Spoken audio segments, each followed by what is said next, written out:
colleagues, members of the media and South Africans, we just came to inspect the province of KwaZulu-Natal's readiness on the preparation for the surge, which we are expecting that as it started is going to be increasing in KwaZulu-Natal.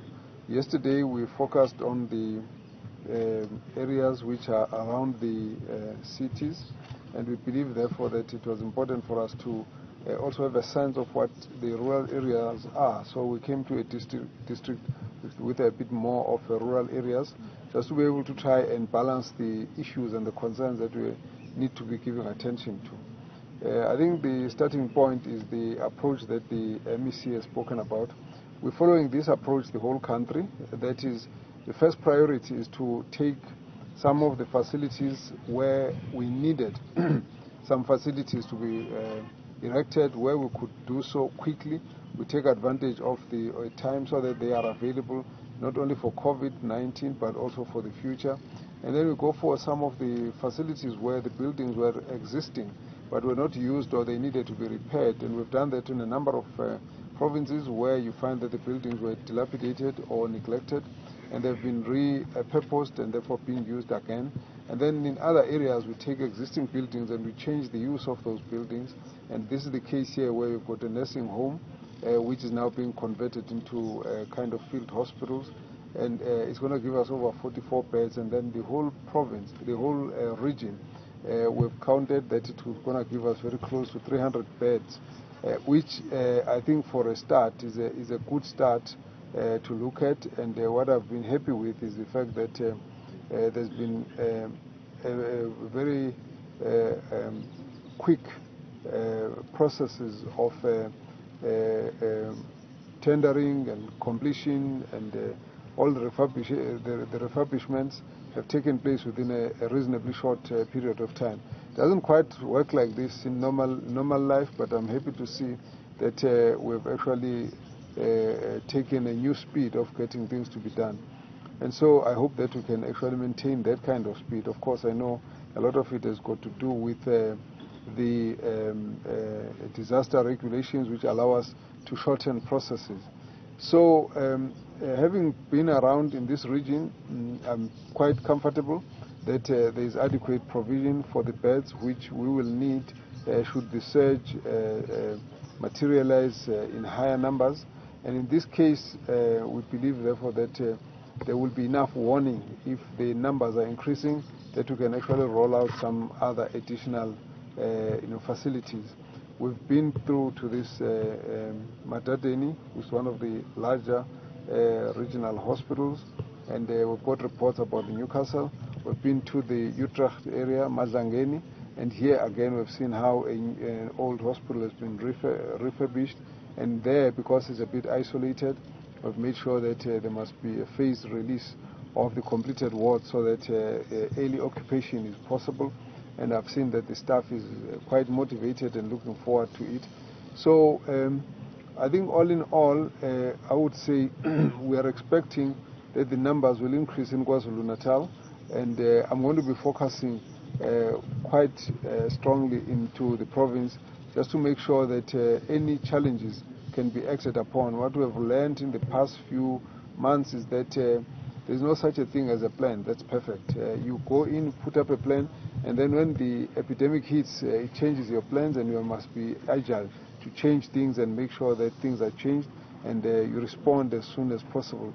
One of the lessons we've also learned is the need for early introduction of oxygen, and which we have now been putting up in a lot of the areas. And even here, I was just talking about this area to say, even though there was not an anticipation that there will be very sick patients, we do need to have extra availability of oxygen so that if there is any pressure, you can stabilize patients even before you go to the rest of the other area. The one suggestion I'm going to leave with the team is to also make sure that they replicate the issue of Beds Bureau, which is an administrative center that looks after the availability of hospitals so that it becomes an administrative issue as to where there are shortages of beds and where the hospitals are full. But then the people who carry the patients can call and know that they need to move their patient to this particular place. This is particularly important for us because we've been making a call that particularly in this province, people must know that, you know, there's no such a flu these days. You go and check, and first if you find that you have symptoms that are suggestive of COVID-19, we must do a test, and then we must see how we manage that situation. We have also been talking to the National Health Laboratory Services, and as I said, they should by today have cleared the backlog so that there's a much shorter turnaround time that allows for an early diagnosis. So if someone has got symptoms, flu-like symptoms, we must be able to quickly decide whether they need to be treated in a COVID-positive area or not. And so we've got enough beds here for patients under investigation, which means that those beds must not be clogged by people who are waiting for the results. They must be moved quickly to the area where the proper treatment will be started. And that is the efficiency of the system, the way the system must work. And we are comfortable here as well that there's good understanding both at the provincial and at the district level of the pressure that's coming and the need to respond swiftly to those kinds of situations, and also to make sure that there's good information to the community. The other aspect that we've had to focus on,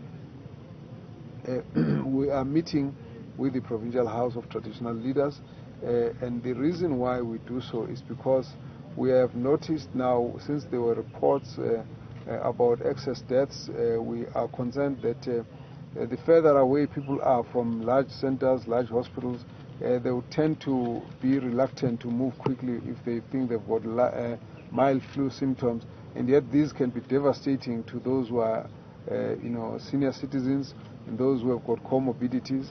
It therefore becomes important to send a message to all the traditional leaders that communities must not undermine a simple flu and say it's just a simple influenza, because this time around we've got a problematic COVID-19 problem condition which needs to be treated early, and so we can save many more lives if people understand that, and therefore they seek assistance early. And we are saying so knowing that we've got adequate space to be able to accommodate those who need to be accommodated. And of course, we also want to encourage people who have got other conditions, diabetes, blood pressures or hypertension, cancers, and other ailments. They must continue to use our hospitals. When we say that we want to give attention to COVID-19, we're not saying that we're not treating other diseases. They're just as important as any other. So it's important for people to know that we want to avoid anything that would cause morbidity or even loss of life, and therefore hospitals are meant for that. So it must not ever sound like we're saying only COVID-19 is what we treat. We're treating everything, and we'd like people to continue to use our hospitals. They must not fear to visit our hospitals because of COVID-19. We've also made sure that the approach to the hospitals for anybody, there must be what we call a separation point, which is a triage area. This is where we basically check the symptoms of anyone walking in and make sure that those who have got symptoms that are suggestive of COVID-19 should be separated and be tested, and those who don't have symptoms, they must actually move to other areas. We try and keep the hospitals streams that separate so that we actually avoid the mixing of patients. That's partly why we are not seeing a very huge mortality. We learned this from China, that the first wave of infection that happened in Wuhan caused a lot of deaths, mainly because of the mixing. But once they taught us that we need to watch out for the mixing of the patients, and it became important for us to adopt that for every hospital. So that is now a practice that we are utilizing. So once again, I want to reiterate that we did say that we wanted to defer the surge, the peak, so that we can prepare our health facilities, and this has happened. You will all notice that we are actually not at this point overloaded or overcrowded we're managing the patients, and we can take more patients even if the surge increases. And we have actually stuck to all the commitments that we had made in terms of where we're going to put hospital beds, where we're going to refurbish hospitals. We are all on course and on track, and partly that's why one has to come around and inspect these particular areas. Some of the areas you get a little bit of excitement. I was looking at the tweets by the Honorable Kwazulu-Natal, who made a story that she went to look for a hospital and she didn't find it, and that she was told that there was going to be a hospital in Rustenburg. And of course, I looked at the question and the answer. The answer she was given, which we submitted to Parliament, was saying that there must have a hospital with 200 beds in Rustenburg. And I can confirm that such a hospital is in operation. It was opened by Premier Job Mkhoro, and it's already operational. It's a private-public arrangement, and that's all that was in the answer. Now, now that there's a whole speculation, the hospital is not there, there's a photo taken. So I was having a chat with her as I was coming over. Clearly she misunderstood things, and the reality is that she went to look for a hospital on a matter that I never raised in my answer. And I was explaining to her that when we ask questions, we respond very seriously in Parliament, because a wrong answer is misleading Parliament. So we take them very seriously. We've checked, I've spoken to the MEC. All of this basically means that the answer remains correct. There are many other plans of other hospitals that we're planning, so many other beds in other places. We didn't talk all about that. And I was explaining again to Honorable Kwazulu-Natal that the other plans were not part of the response that she was talking about. And so she needs to correct that. So I expect her to actually acknowledge and correct that in public, because it's a wrong impression that's been created. However, between myself and her, I have understood that she really misunderstood it. It sounds like quite a very honest mistake, because in this case, she went to a site, but nobody has spoken about the site, and then she spoke to people there, and then she thought that, well, there was something that should have happened, which it didn't happen, and she has now been able to realize it. And so I'm hoping that she's going to correct it, so that the public does not remain with an impression that we misled Parliament, because we didn't. But the point I'm making, though, is that we've tried to honor as much of the obligations that we've put out in public. We've also made sure that we prepare the country to face up to the surge, and I can tell now that every country has had its own challenges, and so we wouldn't have expected that South Africans would not face similar challenges. But at this point, I think we have been able to use to use the period on the lockdown to prepare the services. Yes, there are pre-existing challenges in the hospitals, so you'll find that the hospitals, before there were reports of people who were lying on the floor, there were people who were having bad food, there are people who had a terrible attitude from staff and so on. We're working on that. We're working on all of these issues because they are part of what we need to correct to improve the quality of healthcare. We did indicate last year that the main focus for us is a quality improvement program, which means that we have to increase the numbers of staff. We have also to train the staff members so that their quality of care is improved, but also we have to refurbish our facilities, and that we've also got to look at certain things, the softer side of issues, kind attitude, a smile, a comforting word from the nurse, and so on. And so we still expect that during the times of COVID, and we expect that even though we know that our staff are working under pressure, that we still appreciate the work that they are doing. And so in this case, we'll still continue to call upon our staff to continue doing the work that they are doing, and also to say to them, they must speak out.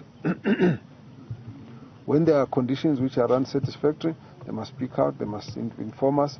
Where there's inadequate protection, they must speak out, and we've always keep saying that like soldiers in a battle, soldiers need to go to to a battle well trained, well prepared, well protected, ready to face the adversaries. In this case, I've still not come across health workers who say they are fearful of COVID, but when they sit together, they do indicate where they've got shortages, where they've got challenges and concerns, and we must address those. And so we have also sent a message to our administration that where management is shown to be lax, we'll take strong action, and that's why we have George Mukari sent a team led by Professor Zweli Mkhize to go and investigate. We're going to be sending others to other places. In fact, we're going to be sending another team to go to Pelonomi to go and look at what we received as reports. Some of the reports come to us as anonymous whistleblower reports. Some of us come from union members. Some of them come from staff and community. We pick those up, and we therefore try and act. I think we must say that at this point, we're still expecting that we will have another 2 to 3 weeks of a very high level of positive cases, and but we are really looking beyond that point. We are saying the fact that we are seeing the numbers decreasing should not be taken for granted.